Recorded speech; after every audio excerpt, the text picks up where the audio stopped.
So you work with leaders who are outliers and innovators in their respective industries. Do you find their approach to thinking about their industry different than most of the other people out there?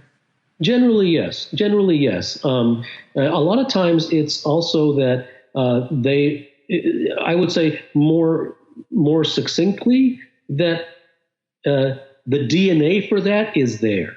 The sensitivity and the receptivity of that is there. The seeds of that are there. And in most cases, those seeds have already been planted and blossomed.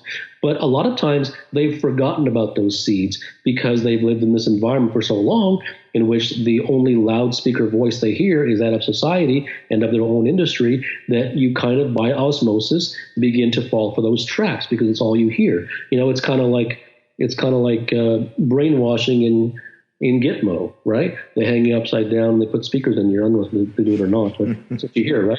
And you hear about prisoners of war, getting, put loud speakers in their ears, saying the same things over and over again of that they want them to hear. It's the same thing, right? Everything's Gitmo. Wherever you look, this is all terrorism. Wherever we go, this is all one mass conditioning.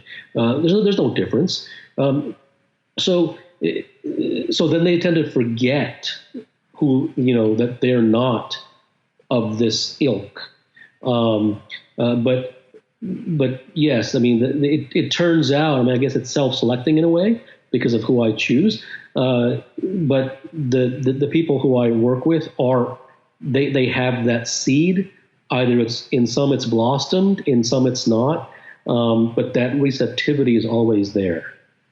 And since most of them are leaders, does that receptivity and does that level of thinking, Kapil, translate to everybody else in the organization? So are they shifting the entire ship in the direction that they want to go?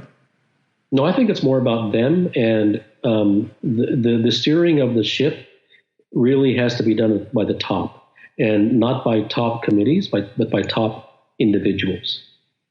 So I think it's a very impractical thing to say that, that needs to be fed into all of the entire company, because that's very impractical. You're not going to feed this type of DNA into non-DNA people. You're just not. So you steer the ship according to what you think is, in line with your uncompromising vision, and everyone else sort of rides the ship. But this democratic, this need or effort to try to explain to others so that you'll get blank looks. There isn't enough time in a lifetime to do that, and even if there was, it still wouldn't do you any good.